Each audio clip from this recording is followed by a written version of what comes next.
Hello everyone, welcome है आप सभी लोगों का टीजीटी पीजीटी के इस इम्पॉर्टेंट सेशन में।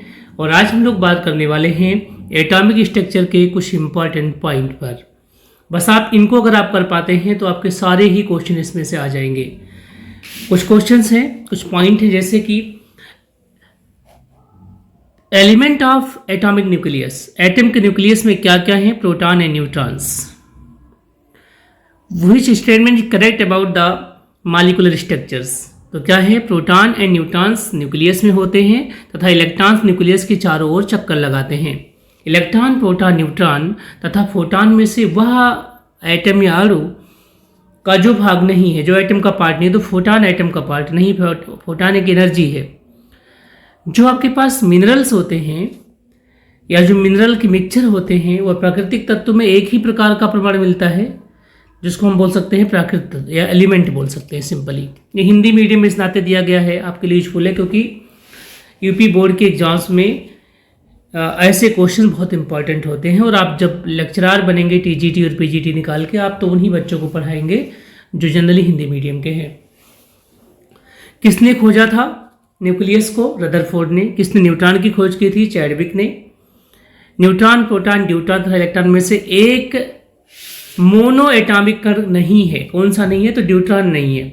Electron, positron, proton, neutron, photon, electron तथा न्यूट्रॉन, न्यूट्रो में से कौन सा जो है पार्टिकल एंड एंटी पार्टिकल का कपल नहीं है? तो है एक्चुअली में, तो इलेक्ट्रॉन का एंटी पार्टिकल पॉजिट्रॉन है।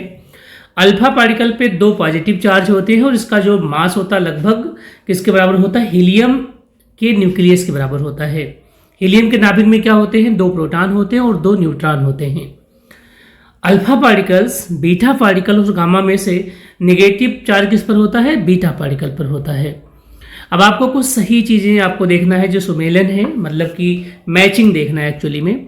तो जो जीरो मास किस पर होता है? तो जीरो मास होता है न्यूट्रिनो पर। फ्रैक्शनल चार्ज किस पर होता है? क्वार्क पे। क्वार्क क्या होते हैं? जिनसे आपके fundamental particle electron, neutron, protons बने होते हैं। और फ्रैक्शनल स्पिन किसकी होती है? पॉजिट्रॉन्स की होती है, याद रखेंगे आप सिंपली। और फ्रैक्शनल आपके पास इंटीग्रल स्पिन किसकी होती है? फोनान की होती है। ओके। और परमाणु के ऑर्बिट में, ठीक है, कौन से क्रम में, कौन से रूल से इलेक्ट्रॉन भरते हैं? तो अबाउ रूल से। जो मैग्नेटिक क्वांटम नंबर, बहुत इंपॉर्टेंट क्वेश्चन है ये वाला, वो क्या बताता है एक्चुअली में? वो बताता है ओरिएंटेशन को, अभिविन्यास को बताता है। किसी तत्व के एटम्स में अगर 2 प्रोटॉन हैं, 2 न्यूट्रॉन और 2 इलेक्ट्रॉन्स हैं, तो उसकी द्रव्यमान संख्या क्या होगी? प्रोटॉन प्लस न्यूट्रॉन 4 हो जाएगी। परमाणु जिनमें प्रोटॉन की संख्या समान होती है और न्यूट्रॉनों की संख्या अलग अलग होती है, उन्हीं को हम समस्थानिक आइसोटोप्स कहते हैं, जिसमें एटॉमिक नंबर सेम हो। क्लियर बात है। और जो संभारिक मतलब आइसोबार होते हैं, उसमें एटॉमिक मास सेम होता है। आते हैं कुछ और क्वेश्चंस। किसी परमाणु नाभिक का आइसोटोप वो नाभिक है जिसमें प्रोटॉनों की संख्या क्या होती है? समान होती है। किसी परमाणु नाभिक का आइसोटोप नाभिक होता है जिसमें प्रोटॉनों की संख्या वही होती है, परंतु न्यूट्रॉनों की संख्या क्या होती है? अलग अलग होती है। और जो सम न्यूट्रॉनिक होते हैं उसमें न्यूट्रॉन सेम होता है। जो आइसोडाइफर होते हैं उसमें क्या सेम होता है? N-P। रेडियो एक्टिविटी को किससे मापा जाता है? ये पीजीटी का क्वेश्चन है 2016 का, गाइगर काउंटर से। रेडियो एक्टिविटी को खोजा किसने था? बैकुरेल ने। अब आते हैं कुछ और इंपॉर्टेंट क्वेश्चन में, कि जो फिजिकल परिवर्तन, उसका उदाहरण क्या है? जैसे पानी में चीनी का घुल जाना। जल का भाप में या वेपर में परिवर्तन क्या कहलाता है? एक तरीके का फिजिकल चेंज है ये। केमिकल चेंजेस का एक और एग्जाम्पल क्या है? सब्जियों को पकाने पर उनका जो सॉफ्ट बन जाना, क्योंकि सॉफ्ट सब्जी फिर ताज़ा सब्जी नहीं बनेगी। रासायनिक परिवर्तन के उदाहरण में क्या है? अगर आप कहीं दूध फट जाता है, उसमें नींबू डाल दिया, उससे आपका छेना बन गया, कुछ और बन गया, तो क्या हो जाता है? केमिकल कंपाउंड आपका परिवर्तन। ये क्लास, बेसिक क्लास के, जो टीजीटी के लिए बहुत इंपॉर्टेंट है, पीजीटी के लिए भी उतना ही इंपॉर्टेंट है। कथन ये है कि हायर टेम्परेचर पर जो केमिकल रिएक्शन होते हैं तीव्र हो जाते हैं, तेज हो जाते हैं। सही बात है। हायर टेम्परेचर पे जो मॉलिक्यूलर मोशंस हैं वो बहुत फास्ट हो जाते हैं। तो दोनों सही हैं, ए और आर दोनों सही हैं। और आर ए का सही क्या एक्सप्लेनेशन है? स्टेटमेंट टाइप के करीब 5 से 8 क्वेश्चन आते हैं आपके, कई बार 10 से 12 क्वेश्चन हो जाते हैं पीजीटी में। जो केमिकल डिकम्पोजिशन होता है, वाटर डिकम्पोजिशन होता है, उससे जो एनर्जी उत्पन्न होती है किस फॉर्म में होती है? हीट के फॉर्म में। एक होता है प्रोसेस पास्चराइजेशन, दूध के लिए करते हैं। दूध को बहुत पहले बहुत देर तक गर्म किया जाता है और एक निश्चित समय अचानक ठंडा कर दिया जाता है। इससे क्या होता है, जिससे उसके अंदर जर्म होते हैं वो खत्म हो जाते हैं। किसी जलीय विलेन का जो बॉइलिंग पॉइंट होता है वह शुद्ध जल के बॉइलिंग पॉइंट से अधिक होता है। सही कथन है। जो इम्प्योरिटीज होती है उनकी वजह से जो आपका बॉइलिंग पॉइंट होता है इंक्रीज कर जाता है और फ्रीजिंग पॉइंट डिक्रीज कर जाता है। ऊंचाई की जगहों पर पानी 100 सेंटीग्रेड के नीचे के तापमान पर उबलता है। इसका रीजन क्या है, एटमॉस्फेरिक प्रेशर। ठीक है।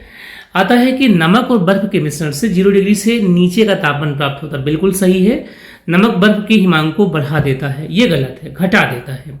ये क्वेश्चन किसका है, आपका कॉलिगेटिव प्रॉपर्टी का। वो कोलाइडी तंत्र जो कोहरे में व्यक्त होता है। कोहरा किस तरीके का कोलाइडल सिस्टम है, कोहरे में क्या होता है, गैस के अंदर लिक्विड के ड्रॉपलेट होते हैं। अब और देखते हैं जो इंपॉर्टेंट चीज़ है, जब आप ऑस्मोसिस की बात करते हैं तो विलायक जो होता है, सॉल्वेंट होता है, वो कंसनट्रेट घोल से डाइल्यूट घोल की ओर हो जाता है, और जो रिवर्स प्रोसेस होता है उसमें उल्टा हो जाता है ना। तो आपको बताना है कि रिवर्स प्रोसेस में तनु घोल पर बाई दाब लगाया जाता है, गलत बात है। रिवर्स में क्या करते हैं हम लोग, कंसनट्रेट पे बाई दाब लगाएंगे जिससे कि उसका पानी वाला पोर्शन चला जाए, जिससे कि समुद्री जल से मीठा पीने वाला जल चला जाए। और ऑस्मोसिस में क्या करते हैं, आसांद्र घोल से तनु घोल, मतलब कह रहा है कंसनट्रेट से डाइल्यूट की ओर जाता, गलत बात ये भी है। तो ना ही 1 और ना ही 2। क्रोमेटोग्राफी तकनीक का उपयोग कब करते हैं, 2 मिश्रण में अलग आपके बहुत कम अमाउंट में प्रेजेंट है तो उनको अलग करने में। अगर आपके पास सॉलिड कपूर है, उससे आप वेपराइज कपूर बनाना चाह रहे हैं, तो इस प्रक्रिया को हम क्या कहेंगे, सिंपली इसे कहते हैं सब्लिमेशन या ऊर्ध्वपातन। अब देखिए इसमें से क्या सुनिश्चित सही से उपचयनांक दिए गए हैं इनके। एक तरीके से एलिमेंट है कैल्शियम ऑक्साइड का, कैल्शियम है, कैल्शियम से रिड्यूस करता है एक्चुअली में। सोडियम एल्यूमिनियम हाइड्राइड में क्या है, एल्युमिनियम है। MnO2 में मैग्नीज है, और H2SO4 में क्या है, सल्फर है ना। और ये क्या है, इसका स्टेट पूछ रहे हैं जनरली। कैल्शियम का +2 है, एल्युमिनियम का +3 है, मैग्नीज का +4 है। अब बात करते हैं इनऑर्गेनिक केमिस्ट्री की। इनऑर्गेनिक केमिस्ट्री में जो रासायनिक तत्वों की आवर्त सारणी में जो इलेक्ट्रॉन एफिनिटी होती है, किसी एक वर्ग में सदैव ऊपर से नीचे की ओर बढ़ती है, गलत है, घटती है। किसी एक वर्ग में परमाणुवीय त्रिज्याएं सामान्यतः ऊपर से नीचे की ओर बढ़ती हैं, ये सही है। किसी एक आवर्तक के अनुदिश आयनन विभव धीरे धीरे कम होता है। तत्वों के किसी एक वर्ग में जैसे जैसे परमाणु भार बढ़ता है, इलेक्ट्रॉन बंधुता कम होती है। इलेक्ट्रॉन बंधुता मतलब इलेक्ट्रॉन एफिनिटी। किसी निर्दिष्ट आवर्तक में जैसे जैसे एटॉमिक नंबर बढ़ती है, इलेक्ट्रोनेगेटिविटी कम होती है। और कहता है रासायनिक तत्वों की आवर्त सारणी में के बारे में उपरोक्त कथनों में से सही कथन क्या है, तो इन दोनों में से केवल सेकंड वाला सही है। तीसरे और चौथे समूह के ऑक्साइड का सामान्य गुणधर्म क्या है, बेसिक और एसिडिक। भू प्रॉपर्टी में सबसे ज्यादा पाया जाने वाला तत्व कौन सा है, ऑक्सीजन है। भू प्रॉपर्टी पर द्रव्यमान प्रतिशत के रूप में सर्वाधिक मात्रा में क्या पाया जाता है, ऑक्सीजन पाया जाता है। ऑक्सीजन के बाद सबसे अधिक उपलब्ध मूल तत्व क्या है, सिलिकॉन। विश्व में सर्वाधिक पाया जाने वाला तत्व कौन सा, हाइड्रोजन है। पृथ्वी पर पाए जाते हैं 100 प्रकार के केमिकल, अब तो 118 बोलेंगे आप। रेत, हीरा, संगमरमर तथा शक्कर में से मूल तत्व क्या, हीरा है। हीरे की जो खनिजीय बनावट क्या है, उसमें कार्बन है और DCC लाइटिस होता है।